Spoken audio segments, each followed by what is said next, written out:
Bahkan ada yang mau ngancam pembunuhan, mau mengeksekusi. Kita melihat bagaimana gestur tubuh dan kemudian ucapan Ketua BKN menandakan beliau sangat benar-benar ikhlas sekali melakukan hal itu. Bahkan ancaman nyawa sekalipun beliau taruhkan.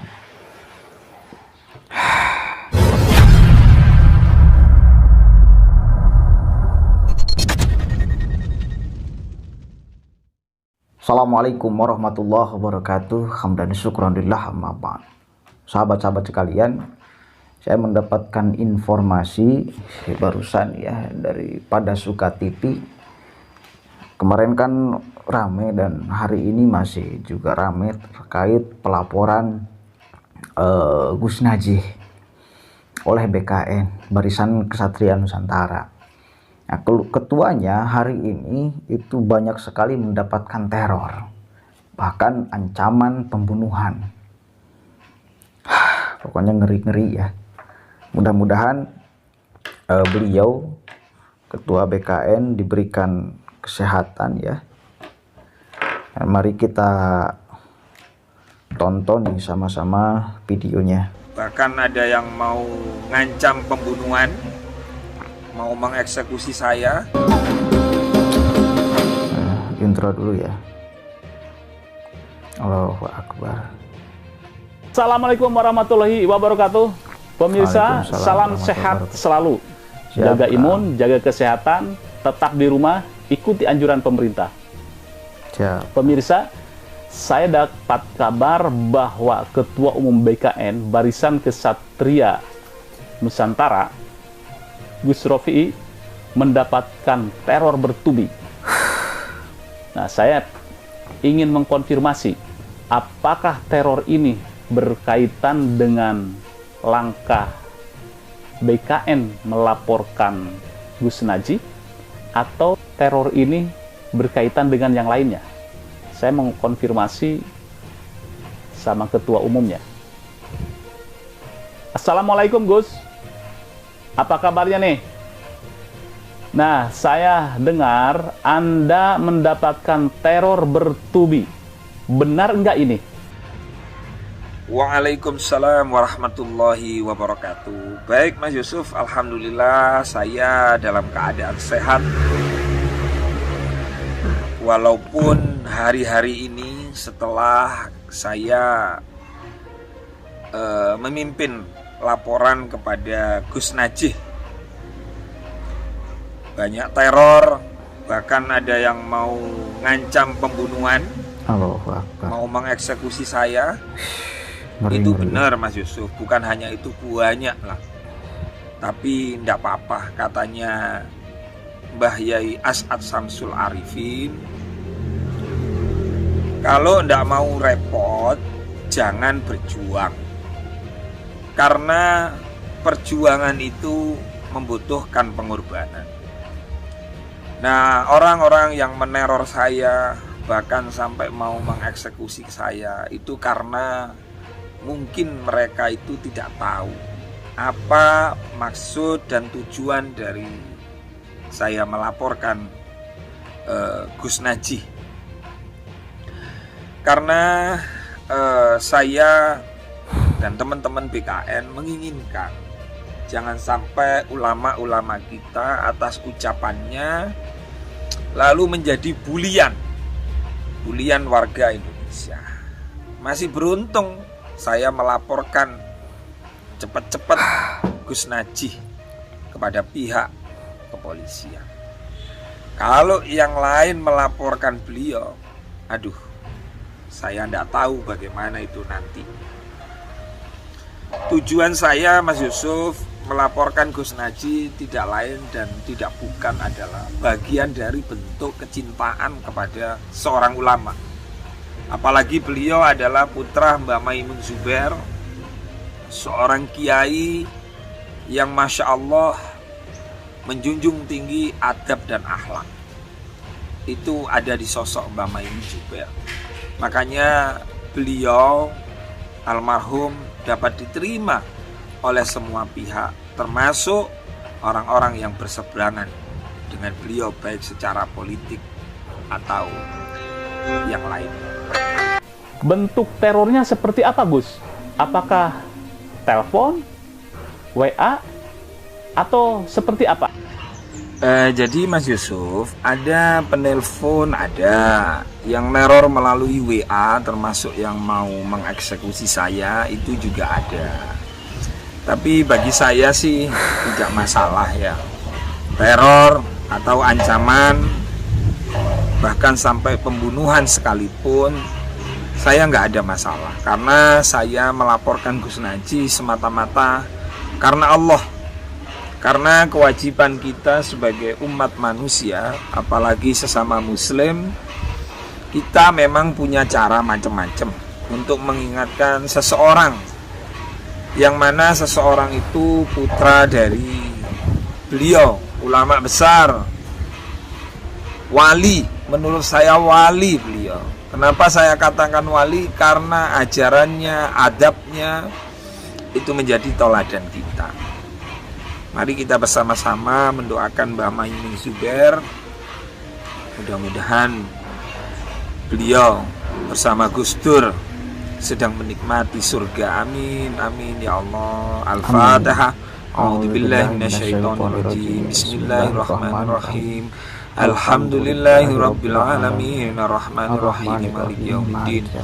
Iyyaka na'budu wa iyyaka nasta'in. Ihdinas siratal mustaqim, siratal ladzina an'amta 'alaihim ghairil maghdubi 'alaihim waladdallin. Matur suwun. Jadi Mas Yusuf, kalau saya mau ingin hidup tenang, sebenarnya gampang kok. Gimana caranya? Ya ndak usah repot-repot. Apalagi melaporkan seorang kiai, seorang ulama yang banyak pengikutnya. Tapi ini karena didasari, karena semata-mata karena Allah, karena kita menghormati dan mencintainya. Maka jika ada orang yang kita cintai dan yang kita hormati, maka wajib hukumnya untuk mengingatkannya. Dengan cara apa? Dengan cara apa saja. Yang penting tidak ada niat untuk menyakitinya. Nah, yang kedua, negara kita menjamin bahwa setiap negara itu, setiap warga negara berhak melakukan langkah-langkah hukum. Jikalau saya kemarin ditegur dan tidak boleh melaporkan, maka saran saya ya seluruh Polres Polda harus ditutup agar tidak menerima laporan. Jadi di sini saya sebenarnya mau mencari siapa biang kerok yang menyampaikan berita-berita yang salah, berita-berita hoak, berita-berita yang penuh kebencian kepada Gus Naji ini. Nah, ini yang sedang BKN lakukan dalam rangka apa? Dalam rangka untuk menjaga marwah ulama, dalam rangka menjaga marwah kiai-kiai NU. Saya kira itu Mas Yusuf, kebanyakan WA dan sudah terdeteksi yang meneror saya di mana tempatnya, kerjanya apa, sudah. Tapi sebenarnya saya telepon peneror itu mau kasih sedekah sebenarnya. Mungkin dia lagi susah, lagi bingung, sehingga nggak ada jalan lain, ya udahlah, neror, nakut-nakuti sampai ancaman mengeksekusi.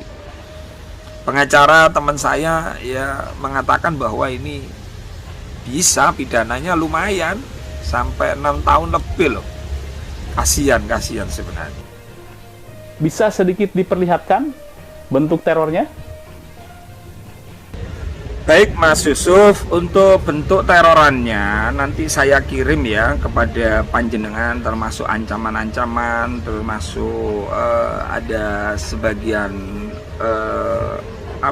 video, nanti saya kirim lah pada panjenengan ya. Seharusnya kalau mau bela ulama, belalah dengan kasih sayang, dengan tabayun. Karena dengan tabayun itu nanti jadi paham dan menjadi mengerti. Apakah Anda melihat bahwa peneror itu ada kaitannya dengan langkah BKN melaporkan Gus Naji atau enggak ini? Kayaknya sih seperti itu ya Mas Yusuf, bahwa peneror ini memang untuk membela Gus Najih gitu loh. Cuman sayangnya mereka ini tidak mau tabayun, hanya meneror saja, bahkan sampai ada ancaman yang pernah saya sampaikan tadi. Nah, eman sebenarnya kita kalau mau membela kiai kita, guru-guru kita, habaib kita, jadi ketika beliau melakukan kesalahan itu harus diingatkan agar kejadian seperti yang terjadi sekarang ini tidak menimpa kepada beliau. Karena ngapunten, Gus Najih itu beberapa di media atau di YouTube itu banyak melakukan hal-hal yang kontraproduktif. Ghibah itu kan sangat bahaya. Gus Dur, NU, aduh, eman. Saya ini ngeman kepada Gus Najih. Kalau nggak ngeman, lebih baik saya itu kan berdiam, bekerja, nerima penghasilan, sudah cukup. Karena ini panggilan hati, panggilan seorang santri yang begitu amat mencintai Mbah Maimun dan keluarganya. Akhirnya BKN memutuskan ini harus ditegur. Kiai Najih ini harus diingatkan. Dengan adanya teror tersebut, apakah menyiutkan nyali Anda atau maju tak gentar? Nah, kalau untuk nyali insya Allah nggak nyiut lah. Masa kita ini santrinya Gus Dur, santrinya Mbah Maimun, walaupun saya nggak pernah mondok ke beliau, tetapi yang namanya santri itu kan ada dua, kata Yai Said. Ada santri yang karena mondok, ada santri yang karena mengagumi lalu mengikuti ajaran dan ucapan beliau berdua itu, Mbah Maimun Zubair dan Gus Dur itu. Insya Allah saya nggak akan ciut nyali. Saya sudah bernadar. Apa sih artinya saya ini? Tubuh saya, nyawa saya sudah saya wakafkan kepada NKRI, khususnya kepada kiai-kiai NU. Gak ada masalah kalau saya sekarang menjadi bemper. Gak ada masalah kalau saya sekarang menjadi yang terdepan untuk diteror, ditekan, dihina, dimaki, dianjing-anjing. Tidak apa-apa, saya terima dengan ikhlas. Ya, yang penting kita niati laporan ini semata-mata karena Allah, sebagai bentuk dan wujud cinta kita kepada alim ulama. Karena yang dinamakan alim ulama adalah orang yang berakhlak, karena berakhlak itu lebih baik daripada berilmu. Jadi ukurannya itu akhlak dan adab. Karena tidak ada artinya jika berilmu tapi tidak punya akhlak. Hibah sesama kiai, sesama ulama harus kita hentikan bagaimanapun caranya, sekalipun nyawa menjadi taruhannya. Terima kasih atas wawancaranya.